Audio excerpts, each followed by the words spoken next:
push the red button. All right, we are unmuted. Okay, great. I want to welcome you all. My name is Dana Kanker. I'm the mayor of the town of Silverton. It is an honor to serve you all alongside this great staff and my fellow board members. If you didn't get any snacks, feel free to grab some. And thank you for coming. This is a great chance to kind of get a high level update of what's happening in town, especially as we go into budget season. And our budget is really, I say, our biggest policy document that we make, is where we spend our money, is where our priorities are. So I'll share a couple items on housekeeping, a few celebrations, and a few guiding principles, and then we'll hear from Gloria Koshberger, our town administrator. So first of all, please silence your cell phones. If you're on Zoom, we're happy to have you. We won't be able to take any questions through Zoom because it's hard to facilitate in this big of a group. So if you're on Zoom and you have a burning question for the end, come on over. And if you're on YouTube, great, tune in later and you can watch it and look at all the highlight reels. There's going to be a lot of information from Gloria, so she's going to kind of go through everything. And then if you have questions, we can take those at the end. And this is more of an info session than a policy discussion. So if you have burning policy questions that you want to talk about, you can come to Coffee with the Mayor. The next one is at Coffee Bear. I do those the 4th Tuesday of every month. So monthly, you can come have coffee with me. Gloria and I are also happy to sit down with you in separate meetings, and you can email us. You're also welcome to come to a trustee meeting. We love it when we have people in person or on Zoom, and you can make public comment on Zoom or in person. And we have those twice a month on Mondays. You also can email all the trustees with one click. So we make it really easy to bug us. Just go on the town website. It's pretty easy to find, and you can email us all with one click of a button. And there are a lot of ways to share your thoughts and opinions. So I wanted to start with a couple celebrations. And I really want to celebrate the special community we have. We've been here for almost 5 years. We've been raising our kids here, and I've seen so many different ups and downs and conflicts and resolutions and things that we're all working towards. And I just appreciate the collaboration in this community where you can be really engaged and connected. I appreciate all the conversations at Coffee with the Mayor where people show up and talk about all kinds of things and come to learn. You know, we have challenges with changes level of visitation and changes in levels of how much people are spending in this community and how much things cost and who has jobs and who doesn't. The budgets that we see at all of our different institutions and changes at the federal and state level that affect us and the big projects that we are getting started with. But the celebration I have is how this community is very resilient and scrappy and find ways to kind of come up with solutions to our challenges and opportunities. Oh, and before I keep going, I wanted to mention this room is kind of echoey. And so if you need a little bit of support with hearing, we have some options over in the corner and with some instructions. So sorry, I didn't mention that at the outset. This is not a great room for acoustics. I also really want to celebrate this board and this staff, and in particular, Gloria's leadership. So I know I'm going to embarrass her just a little bit, but if you don't know, Gloria will be leaving us soon. But I just kind of want to highlight a couple things, and we'll definitely have different opportunities, and you're always welcome to share your appreciation or questions and comments with her. But she was really thrown in the deep end in this community when she started, and I really want to celebrate her accomplishments in stabilizing operations at town hall staff. Like, there's not a lot of drama. There's not a lot of controversy. We have systems and processes and organizational infrastructure that really supports retention, supports succession planning. And I think she set up a lot of things that keep us on track. I know personally that every year we find something new to untangle. We peel back one more layer of something we're trying to work through. But she's also moved really big projects forward. And under her leadership, we are managing close to $6 million in funding. And that's a huge accomplishment for a community like ours. And you'll see how that compares to our operating budget. I think even as we lose Gloria, we are in such a stronger position in town hall through her leadership over the last 4 years.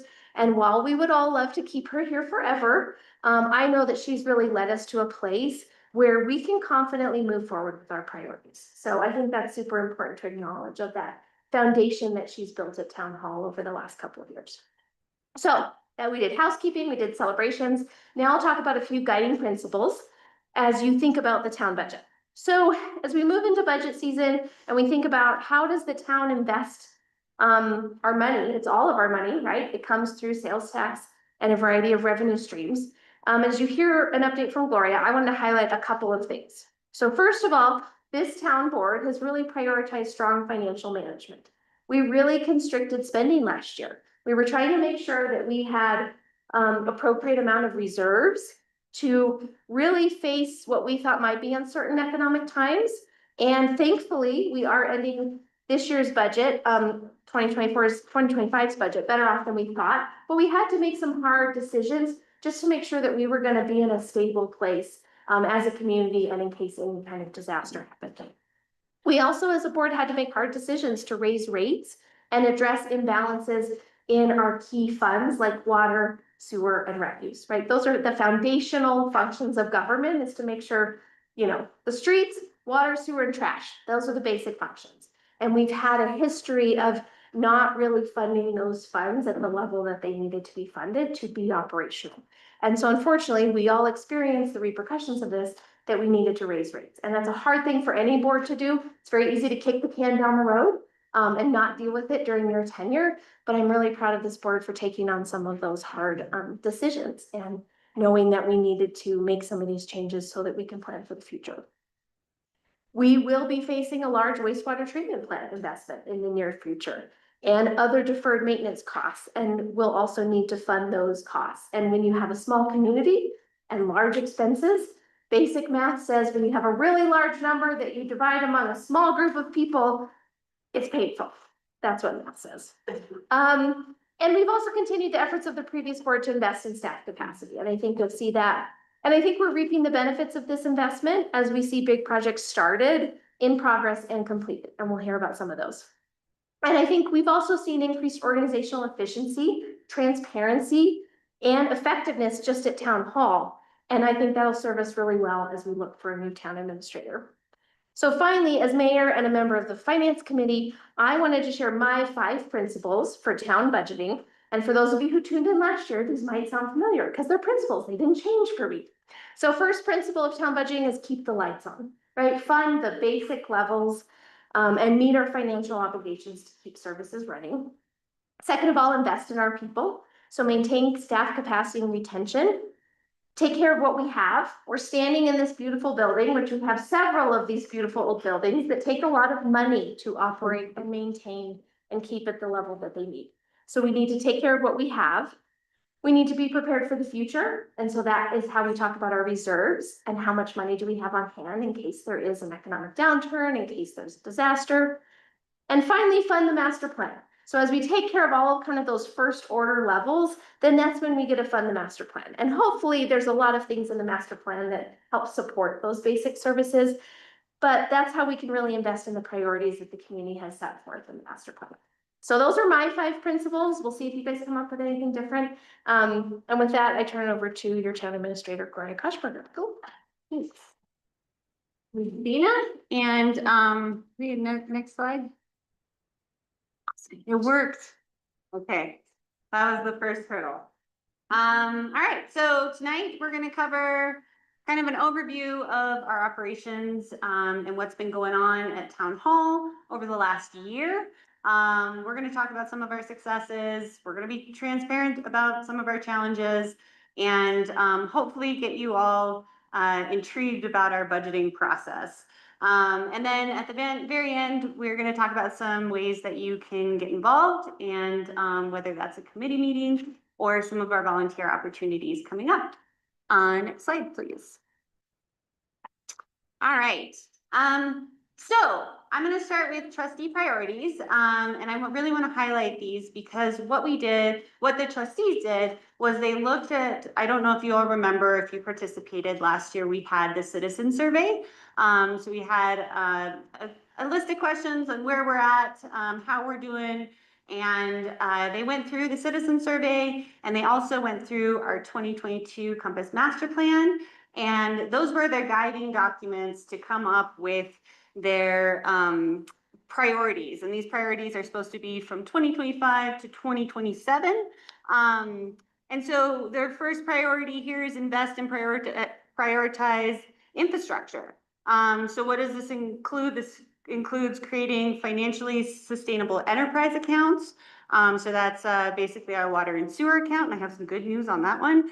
Bad news on the refuse, but we'll get to that. And then prioritize over the next 2 years, the sewage collection system project, the wastewater treatment plant replacement, addressing deferred maintenance on current assets, street and stormwater drainage, and Brownsfield grant and the perimeter trail. So a lot of projects there that we hope to tick off in the next couple of years, but we are on track for most of those.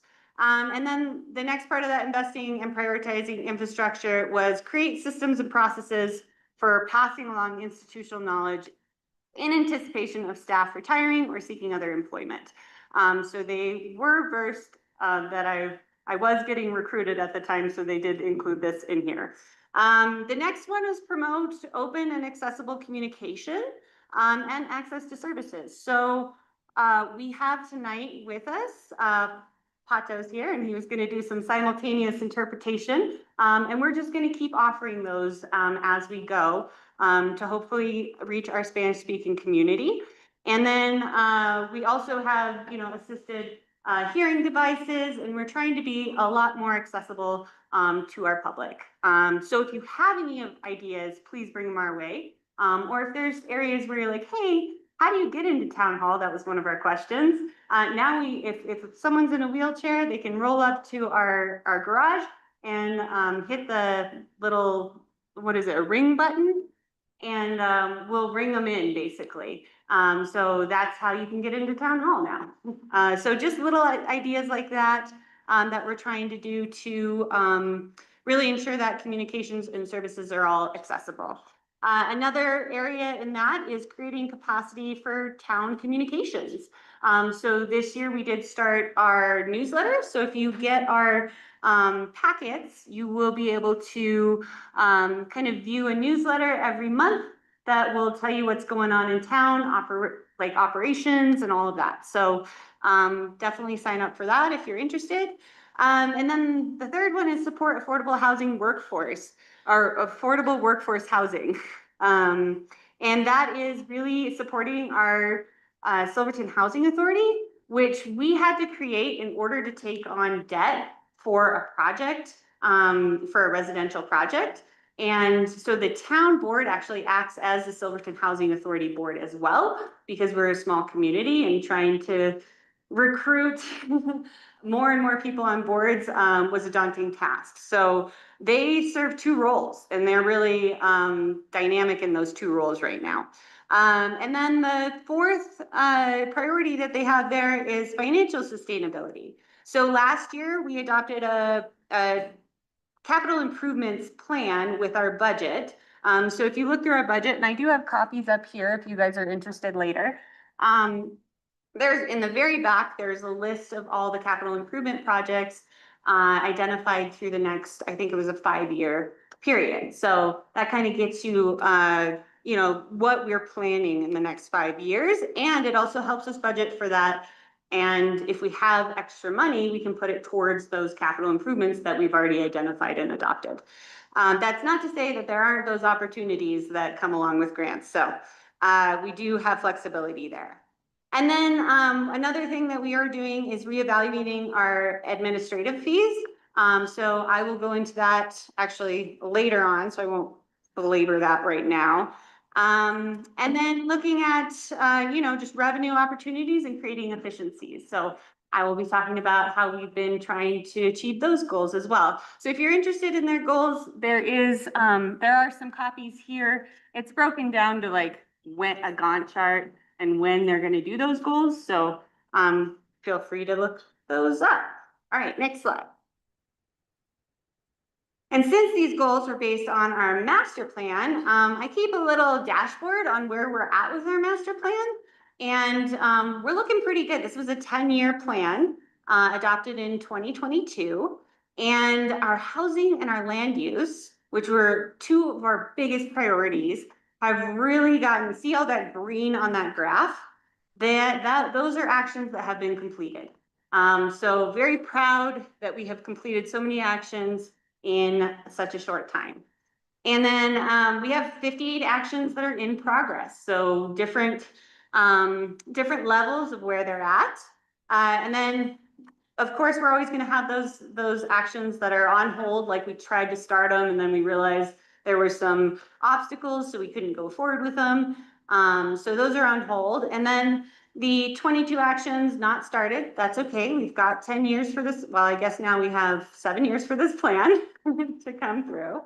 And then the 22 actions with no update. So the master plan wasn't just the town of Silverton, it was other organizations contributed to that master plan. And some of them, you know, we haven't done, I think one of them is, you know, with the BLM and doing kind of a trails map and stuff like that. So those just haven't had an update to the town yet on their status. So that is our progress on the master plan. Next slide.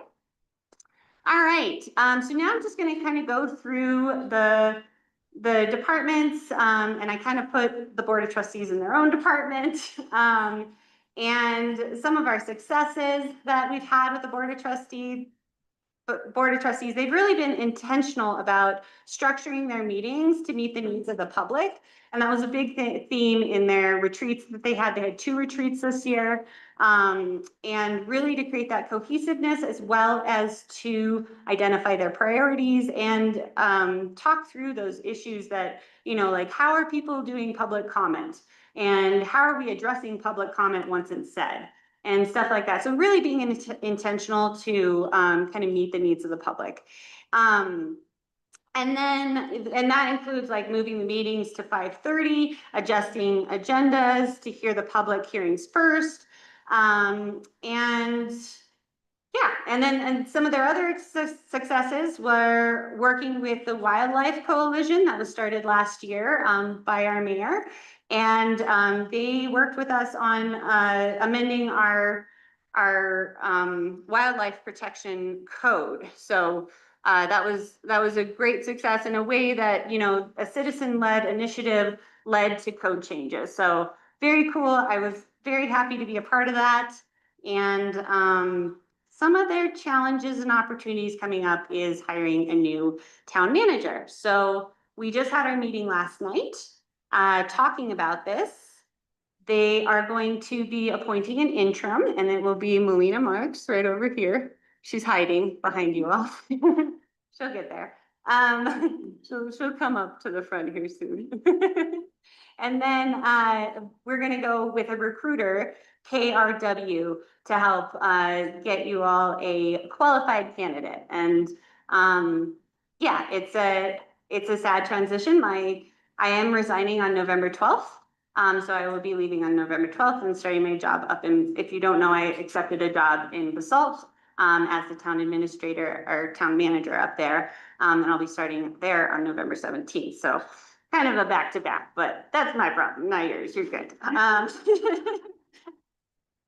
What I really wanted to do is get us at least to the first public hearing of the budget before I left. So hopefully we can, yeah, I didn't want to leave you guys in the middle of budget season. That's evil. Next slide, please. All right, for town staff, you currently have 17 full-time employees, 4 part-time seasonal employees, and 7 trustees. That's what was budgeted this year. We do have some transitions in staff. So Public Works, we have a new Public Works director. We have John Zarkis here. So if you haven't met him, you can see his face. And if you're online, sorry. He's the one in the corner. I had to paste him in here, right here. We did and then Gerardo actually held down the fort while we went rafting. So he's over here as well. So, but that's the whole staff right there.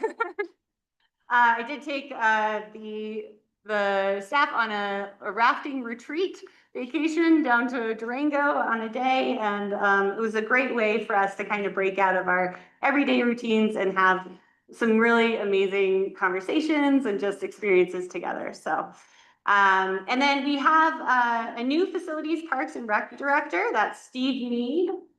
Here he is. So he has taken over Sarah's position. And then our new Public Works Administrative Coordinator, which Steve was doing, now goes to Valerie Conniff. So we just hired a new deputy clerk. He'll be starting on the 22nd. So we're very excited about that. And then we have offered, or we have hired a new contract events coordinator. So this is a contract position, kind of replacing the communications and events coordinator full-time position that we had. This is now a contracted position. So that's kind of some of the changes at town staff.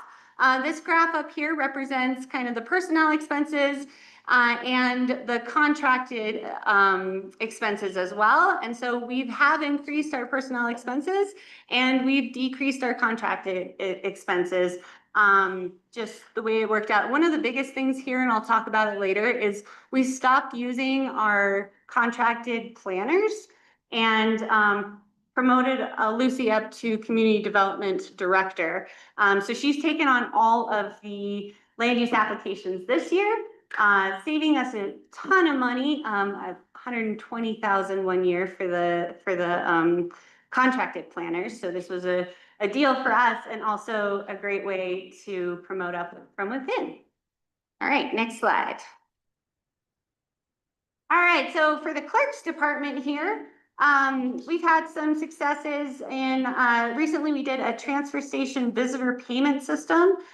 This will be replaced next year, but this was kind of a stopgap to try and capture some more funds in our refuse fund. But basically people can scan a QR code and pay to drop off their trash at our transfer station. They just show we don't have internet at our transfer station or, well, like a Starlink or anything like that, or any way to take payment there right now. But that's going to change. So this was kind of a stopgap to do that, and kind of a creative way that came to us from a community member. So that's really awesome. The mayor. From Coffee with the Mayor, yes. So bring your ideas. You do get heard. And then we did a text to report system this year. And this really came out of the Wildlife Coalition because they were saying, well, who do we contact for these issues? And so we decided to create one number to rule them all. And anyone can text anything to that. It's mostly maintenance stuff.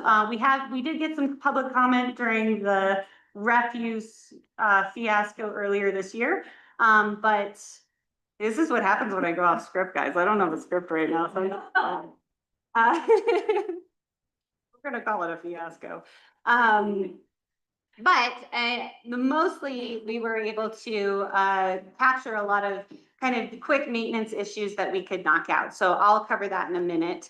Our upcoming challenges are our municipal code organization. So if you've been in our municipal code, you'll notice that our land use code still isn't fully integrated in there. So we are trying to work with the company that does that to fully integrate that into there. Even though it's in there, it's not formatted the same. And then we do have, and since we put in a new land use code, we have links that don't go anywhere.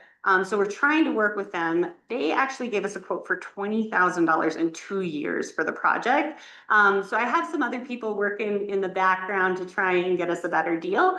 Hopefully a much better deal is the goal.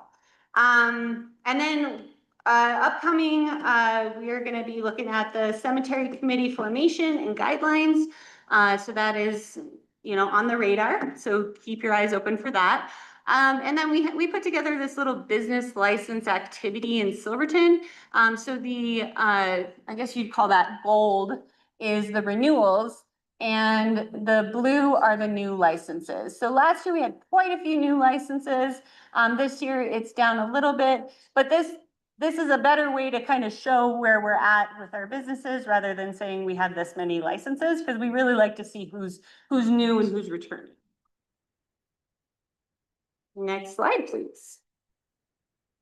All right, Public Works.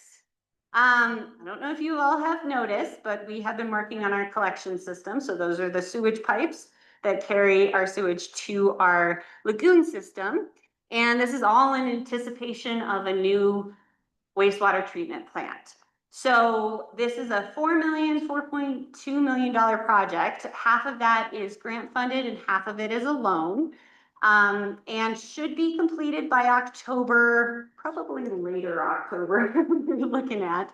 But has been a really big infrastructure project and hopefully not too many interruptions in your services. But what this will do is it relines all of our sewage pipes so that the water can't infiltrate into the pipes and create kind of a watered down product, which is harder to treat. So you want it really pure in order to treat it for the bugs to be able to eat it, basically. That is it? Sure. Nailed it. Okay. All right. And this also included improving our pump stations as well around town. So hopefully we'll have a much cleaner product coming out of our lagoons. We also hired a new public works director. I said that. And last 2 years ago, we knew that the EPA was going to be trucking a lot of material, like clean material, in through our town. So we created a transportation impact fee, and that has generated, last year it generated around $189,000.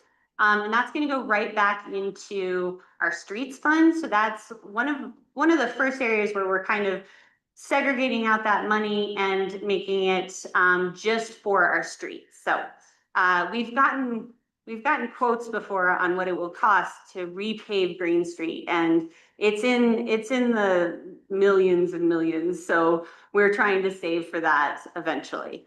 Some of the challenges this year have been EQRs.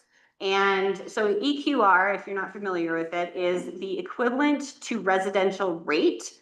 So instead of meters this year, because we didn't have, about half our meters were not reading right because they age out after a certain amount of time, and we didn't replace them as they were aging out. So we were kind of in this space where we kind of need all new meters and a new reading system. We weren't getting accurate readings, and we weren't collecting the funds that we needed to in order to have a sustainable water fund. So we implemented what's called an EQR rate.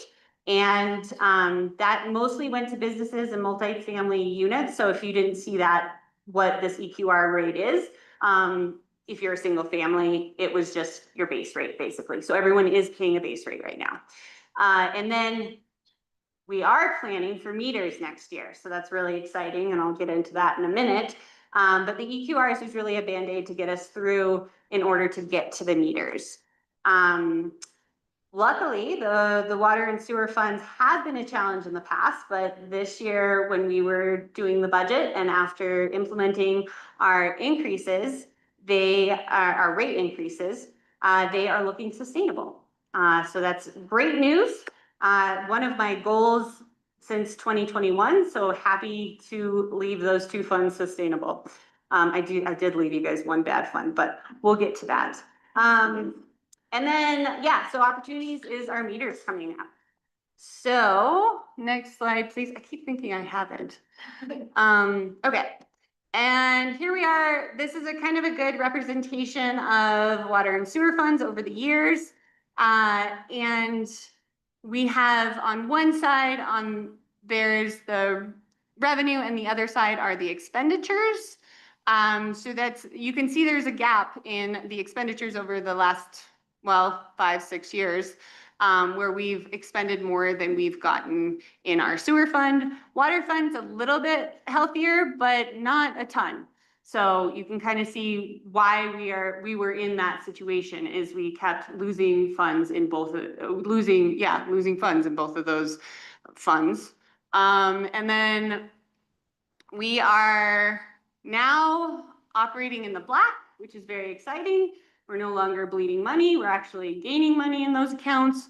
So just want to thank the community for sticking with us on these rate increases, because it's working and we're saving for our infrastructure.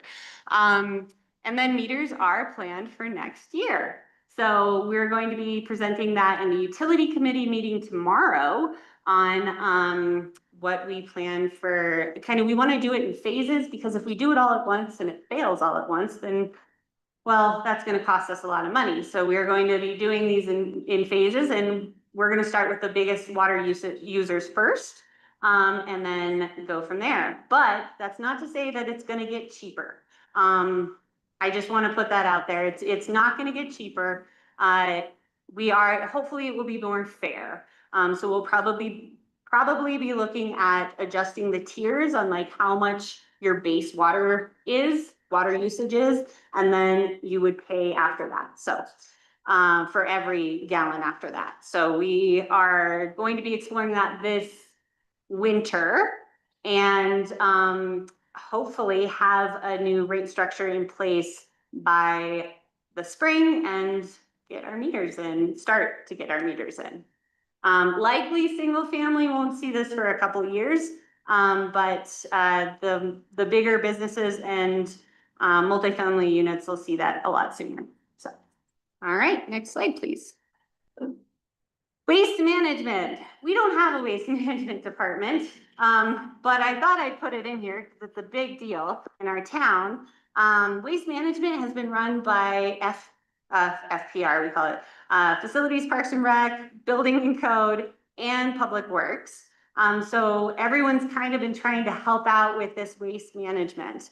And we really need like one point of contact moving forward. So we've received a couple of grants for next year, and they will help fund a part-time code enforcement officer as well as a waste manager position. And this waste manager position will be at the transfer station on the transfer station days, being able to kind of help educate the community on, you know, where things go, and then also taking payments. So part of this grant also funded us to get Starlink out there and a point of sale system, and as well as security cameras and a used truck, so that they can service some new recycling bins downtown. So we have more recycling here and diversion.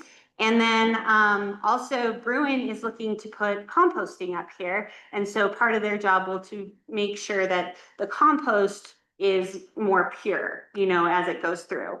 So big changes coming up for our waste management. We're also negotiating another day that would be open at the transfer station from May to October. So we're negotiating that right now to hopefully help alleviate some of that pressure on those days that it is the dump day. And we understand that our retrofitting of our trash cans is making it human proof. Our intention was to be bear proof. Definitely, yeah.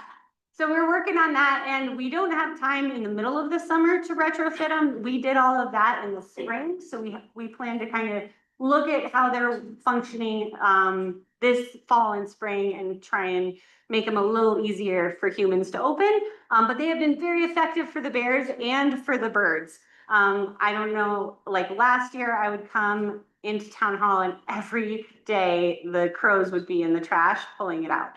I do want to give a huge shout out to the Facility and Parks and Rec crew, because they took on refuse. They took on servicing our convenience cans. We couldn't get Bruin to pick them up. We couldn't align schedules. So we did all of that in-house, and it was a huge lift, and they stepped up.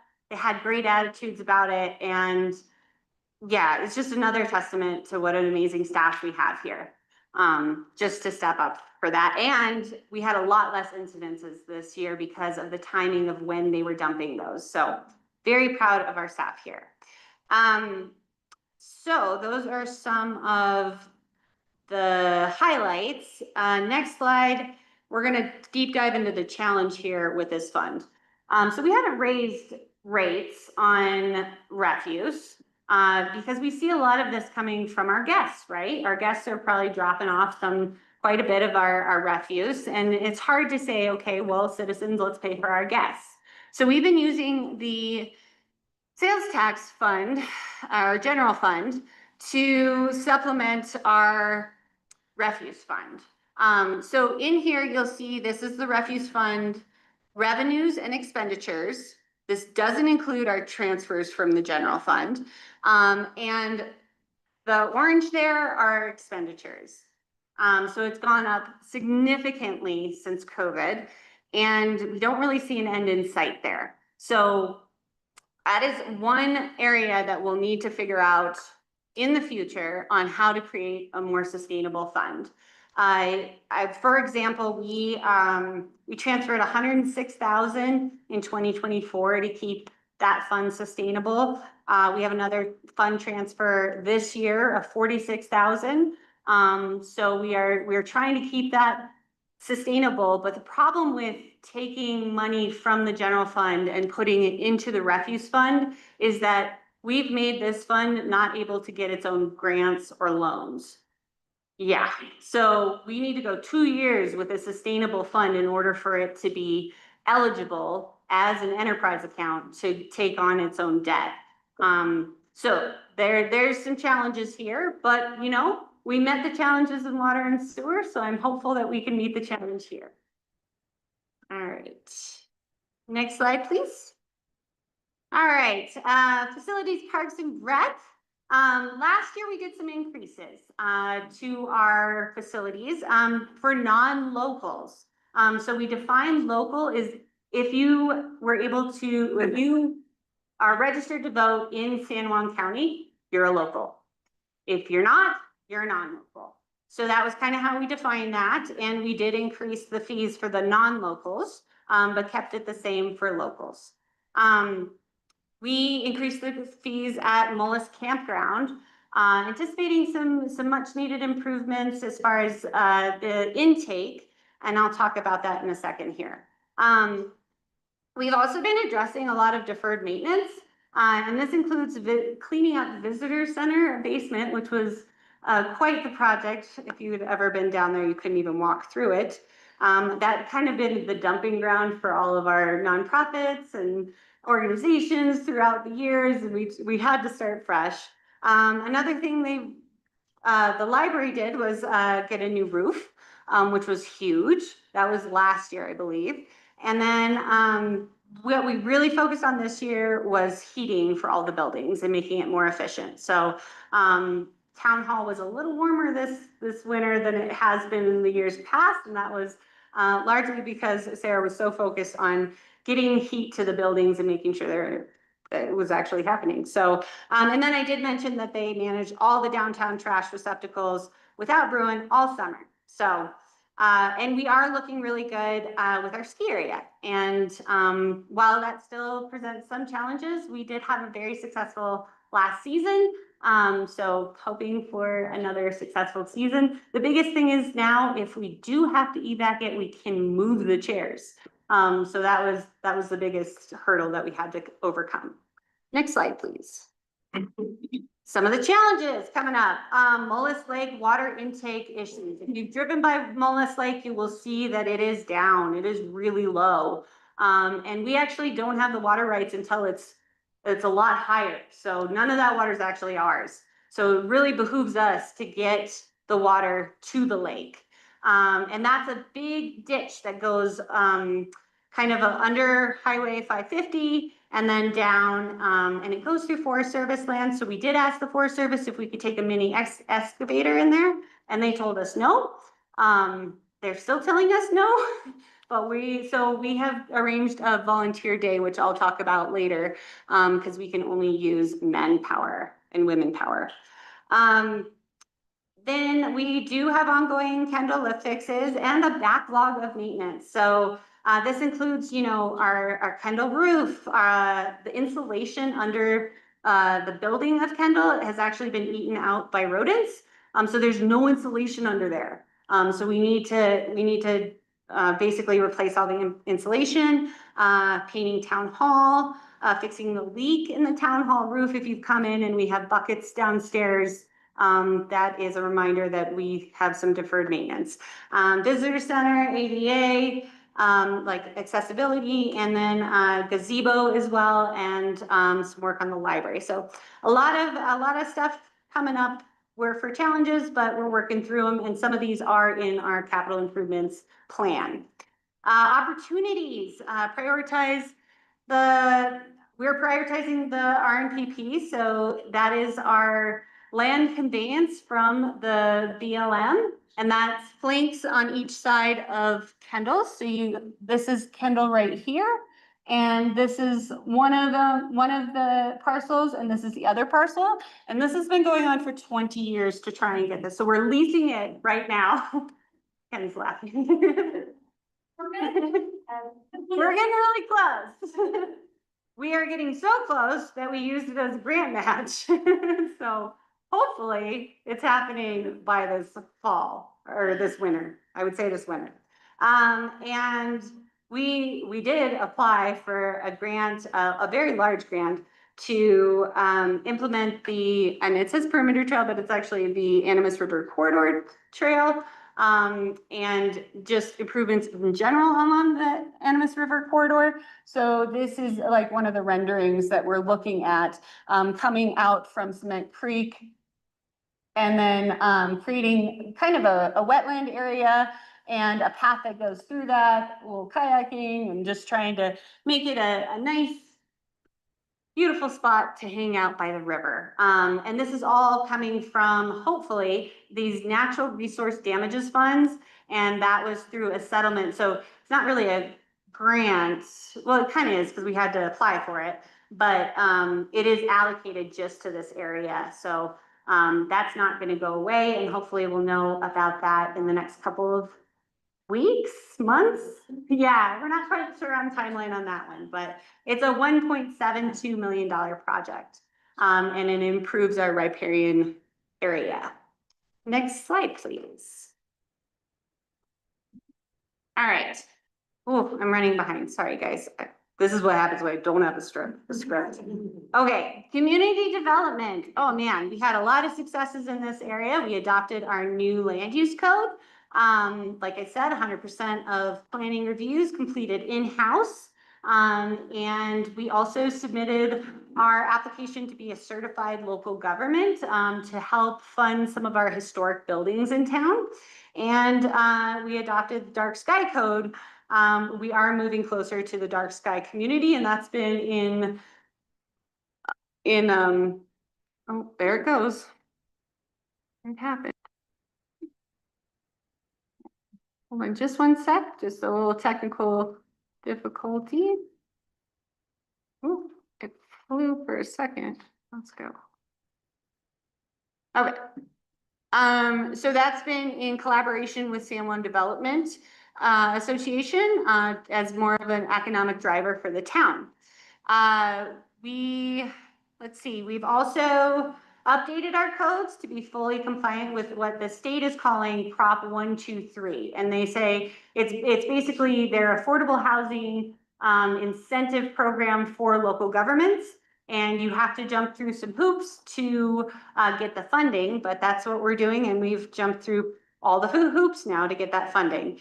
And then also we have an overlay map. So all of our historic district overlays, our avalanche overlays, our what's another example of an overlay? A steep slope overlay are all now on the county assessor's site, map search. So if you could go to the next slide, it's incredible. You can now look, you can now go to the San Juan County GIS system, and you can click on all of our overlays there, and it will show you where they're at in town. So this was a big project to hopefully help people when they're looking at developing a property. So very excited about that. Some of the challenges we have is we did adopt a brand new land use code, and it's not going to be perfect the first time. So we are identifying issues in it currently, and we will be reevaluating it with the Planning Commission and the Board of Trustees probably later this fall. And kind of going through the issues that have come up and seeing where we can adjust.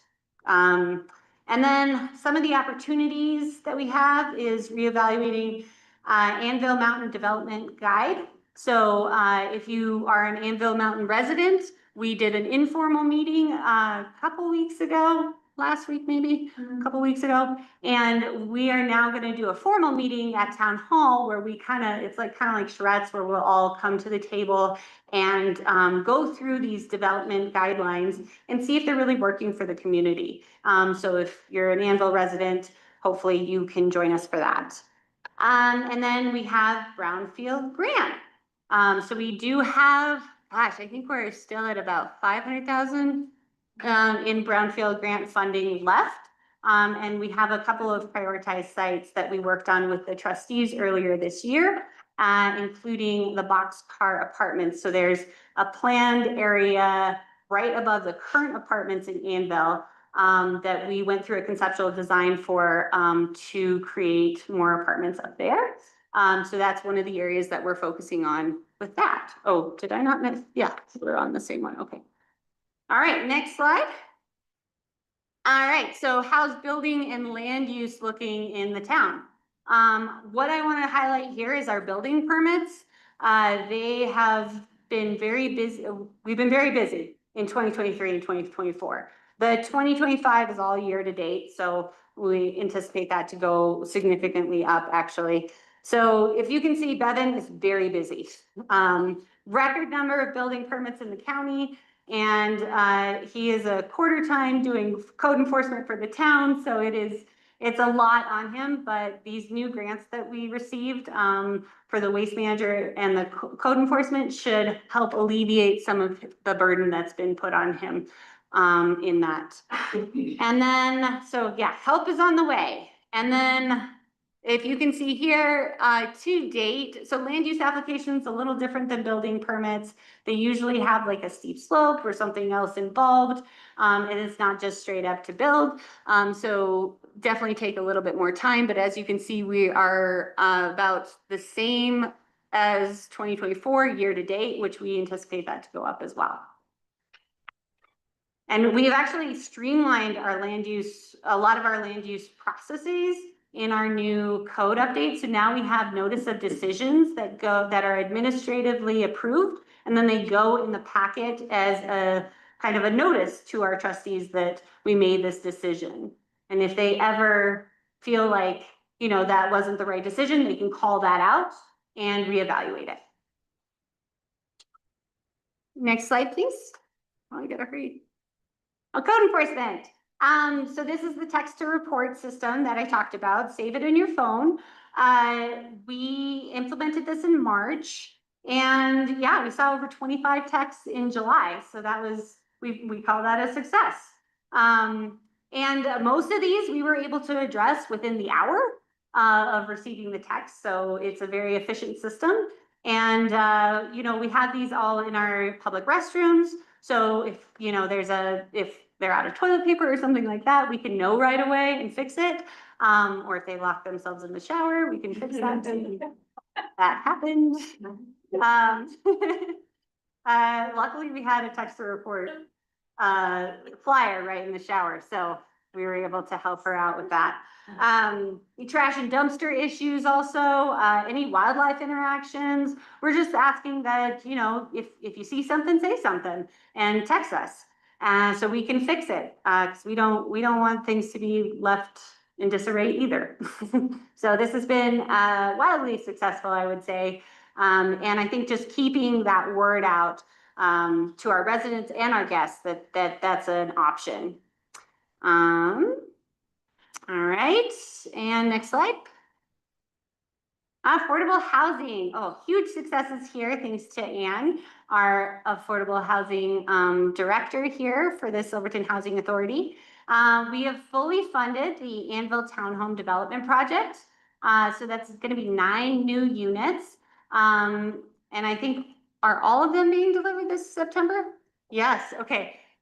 All of them are being delivered this September. Getting them over the passes during the construction is one of our hurdles, one of the many hurdles that we go through with these projects. It feels like 1 step forward, 2 steps back, but we are making progress, and Anne is just very resilient. I will just say, every time she gets an issue in front of her, she hurdles over it. So we also had our first successful waitlist drawing process. through the Silverton Housing Authority. So we've had wait lists. They've had wait list stuff through San Juan Development Association and the county, but this year was the first for Silverton Housing Authority. We also have very clear guidelines now that we've adopted and very transparent, so you can look them up and how we are managing our affordable housing. And that's all on their website now. Silverton Housing Authority has their own website that you can view all these documents on, and they also have their own newsletter, so you can sign up for those as well. But challenges have been sustainable funding for the director position. It has been fully grant funded and will be until the end of 2026. So we need to figure out a sustainable funding if we want to get more units into town, because this has been very effective in building those units. For example, we had the Prop 123 that I mentioned earlier, that the state's incentive for us municipalities to really provide affordable housing and build. We had 3 years to build 10 units, and we will have built 11 in 2 years. So that actually sets us up for more funding. It's a fun little game to play, but that's what we got to do to get it. So we did actually get a bonus because we did adopt a code recently that helps prioritize affordable housing projects through our land use code, and that gave bonus funding for the director position. So we're always trying to play that game to get more money for our affordable housing. Next slide, please. And then the library. So successes here are Missy has secured $37,000 worth of grants this year. And that doesn't even include some of the opportunities that she has been able to do by applying or being invited to be a speaker at some of the conferences. So just really showing that leadership in the state and the country, honestly. One of the big successes here as well is the community pantry. So that is for everyone. It's not income restricted. Anyone can come in anytime and grab a can of beans or something that they need. They also have a refrigerator, so refrigerated stuff as well, frozen stuff. And it's all grant funded. So great job on that one. And then Misty and Evan are going to Guadalajara International Book Fair. So this is another opportunity that they were able to win. I don't know, is it like a grant that you won? Yeah, kind of like a grant that they won to be able to go to Guadalajara and actually purchase Spanish language books from Spanish authors. So that was really exciting, and they're going to be doing that at the end of November. And then some of the challenges that we're facing at the library is the age of the building and the rising costs of programming as well. But big too is that accessibility. So we got a $20,000 grant for a ramp, but we want to make sure that it doesn't compromise the historic integrity of the building. So we are going through that process right now. And we actually have someone that's helping us through that and writing the grant for potentially a lift or something like that that might be a little bit more hidden. So while you don't see a ramp yet, as because we're just doing our due diligence to make sure that it fits and we still are eligible for grant money in the future. And then some opportunities coming up is our Spanish and ESL classes and also expanding the pantry. All right. Next slide. Oh, sorry, this is later than I thought. Okay, grants in progress. So we are now facilitating about $5 million worth of grants. We have closed out some grants this year, and I can get into those later, but these are some of the grants that we are facilitating right now. Brownsfield grant, like I mentioned, going to the boxcar, prioritizing boxcar right now, the apartment sites for more affordable housing. CDOT Transportation Alternatives and CDOT MMOF, those are both for the Blair Street project. So we are now fully funded for the reduced scope Blair Street project. And last night, the trustees just picked a designer to help with the design because the current designs that we have weren't up to CDOT standards. So we have to go back out and get them designed to CDOT standards because both of these are CDOT funded. And so that's exciting, and that's coming up. USDA wastewater, and this is system rehab. So this is our collection system that's going on right now. And local planning capacity grant, that goes to our affordable housing. So this is outside of what affordable housing has gotten through the Silverton Housing Authority. This is just going to the town of Silverton. So these, yeah, if you include, oh gosh, if you included all the stuff you got with Silverton Housing Authority, we'd probably be, yeah. So we'd probably be around 6,000-7,000 or 6-7 million on what we are currently grants in progress. And then we did receive the C3 communities, that's the transfer station upgrades, and the CPW code enforcement officer as well. So we are administering all those grants right now. If everything was awarded, next slide, please. So we have some pending grants, which is the lagoon augmentation ponds. So in anticipation of a new wastewater treatment plant, we applied for congressionally directed spending to be able to upgrade our lagoon system to a water where we could store water. So that if there was ever a call downstream, we would have some in reserves. So that is in progress right now. We'll see if we get that award. And then the Animas River Corridor project that I talked about earlier with the NERDS funding, that's in there too. So if we were to get these two, that would be $11 million worth of grants. That would be really exciting. I like winning grants. And then some of the closed out grants are listed there as well. Next slide, please. All right, so general fund, this is an overview of our revenue and expenses. And then what we have, it's called the ending fund balance. So that's basically your ideal state of accounts at the end of the year. So we watch that and make sure that we have enough for reserves. So you can see in 2024, it went down, right down to about $1 million. And honestly, that's kind of where we want to be. We want to be at 25% of our revenues and keeping that in reserves just in case we had a fire or we had something that shut down our town for a while and we weren't able to get that sales tax, we would be able to then still function. So that was adopted last year with our financial policies, and we're really striving to kind of keep that $1 million in. And it's looking like at the end of this year, our fund balance will be a little higher, which is great because then we can reinvest that into capital projects. Next slide. Okay. And then, so this is taken straight from our audit and just kind of giving you an idea of where our revenue comes in for town. So you'll see the blue there is charges per services. This includes our administrative fees. So what we charge other funds, our water and sewer and refuse fund, for operating like their own business, but utilizing our town staff, our resources, our buildings, our debt service.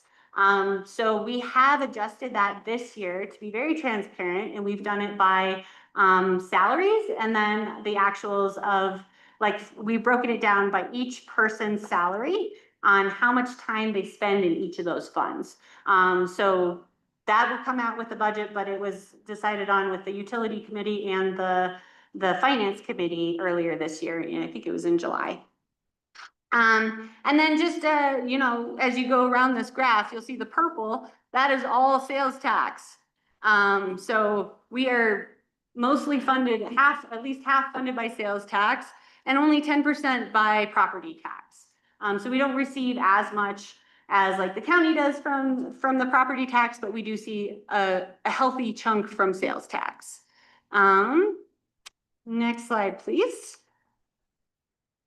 This is a fun graph that I wanted to kind of show because we have, the green is the sales tax collection over the years. And then I did put a blue line in there to talk about inflation a little bit. So you can't really talk about the sales tax and how it's going up without acknowledging that prices have gone up in general. So really what I want to drive home on this slide is that, sales tax used to be a litmus test of like how businesses are doing. If the town had good sales tax, that usually meant that the businesses were doing really well. That's not the case anymore, and that hasn't been the case for the last couple of years. And the reason why is that their margins are getting smaller. So things are getting a lot more expensive, and they can't really raise the price to the point where they used to have these larger profit margins. So those have shrunk a little bit. And we also have online sales tax as well. So those two components kind of show that, yes, we are looking healthy in our sales tax, noticing that everything has gotten a lot more expensive. Cost of living has gotten a lot more expensive. And it's no longer an indicator of how we're doing economically. I think that, let's see. I think that kind of covers it there, and I can take questions after this. If you have more questions, we can definitely go back and dive into slides. Okay. So I just kind of wanted to put this slide up to show how our funds are separated out. I like this, but maybe it's a little too confusing. But basically, general fund, our income is from taxes, fees, grants, and we call it intergovernmental. So that's our intergovernmental agreements with the county. So we share positions, and we also, if we have any kind of grants, that goes there as well. So intergovernmental is all, oh wait, grants is up there. Okay. And then expenses are the personnel that all comes out of the general fund. It doesn't go out of the water sewer funds because we charge each one of those an administration fee for the personnel and the capital that comes out of those. That's the big thing I want to say there is like really understanding how they all relate to each other, and where their income is coming from and where their expenses are going. So hopefully that helps kind of explain that. It organized it in my mind. I don't know if it organized it better. Next slide, please. All right, so budget. That was a teaser into the budget. I didn't want to belabor all of the accounts. But I can if you ever want to just come in and chat about accounts. So we've shortened the timeline a little bit on our budgeting kind of season. We typically have done the public hearing in December, right before we adopt it. And just kind of talking to the trustees, I'm like, that's not really fair, because if you have some issue with the budget, you should be able to say that in advance, and then we change something. We have time to evaluate and change that. So our budget hearing is now going to be on November 10th. So I will have a great draft of the budget by then, and I will leave 2 days afterwards. Heads up. But have it all kind of ready to go by November 10th. We'll have the public hearing, and then there's any kind of adjustments that need to be made will be made between then and December 8th, which will be the final adoption of the budget. Statutorily, I have to present a draft of the budget to the trustees by October 15th. So that will be done on October 13th. Coming up next week is our work session, our budget work session on September 15th, where staff will present what they would like to see in the budget and kind of where we're at right now. And then we're working with the county right now for another joint meeting specifically on the budget. So we just had a joint meeting last month, at the end of last month, just kind of talking general, and hopefully this next one will be really focused on the budget. Next slide, please. I promise we're almost time. Okay. So here's some ways to get involved. First is the Mullis Lake Intake Volunteer Day. That's a way that you can come and help us get the water to Mullis. And we will provide lunch. So it'll be really good lunch too, I promise. And John Zarkis is going to be in charge of that one. So if you have any questions, you can email or call him. Up here we have a QR code to view our September newsletter. So you can get all the juicy information on town hall happenings there. And then we also have Silverton Housing Authority events, including homebuyer education class at where is that one going to be at? One's at the school, that's English. at Kendall, Spanish. Got it. So the October 4th is at the school and October 18th is in Spanish. Excellent. And you can go to the Silverton Housing Authority .colorado.gov for more information on that. And then one more slide I think I have. Yes, so we do also have committee meetings going on. So this is kind of a little bit of a schedule, just an awareness too of all the committee meetings that we have going on. In case you want to attend one of those, we try and vet things through our committees and then have it the final presentation to the board. So that is my spiel. I've really enjoyed working with Silverton for the last 4.5 years. It's definitely emotional to leave, but we have an incredible opportunity in Basalt, and just thank you for all of the hard work over all these 4 years. I really appreciate it. And that's all I got. Anyone have any questions?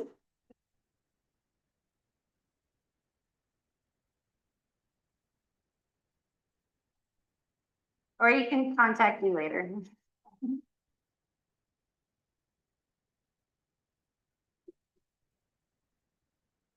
Thanks for coming. Thank you. That's it.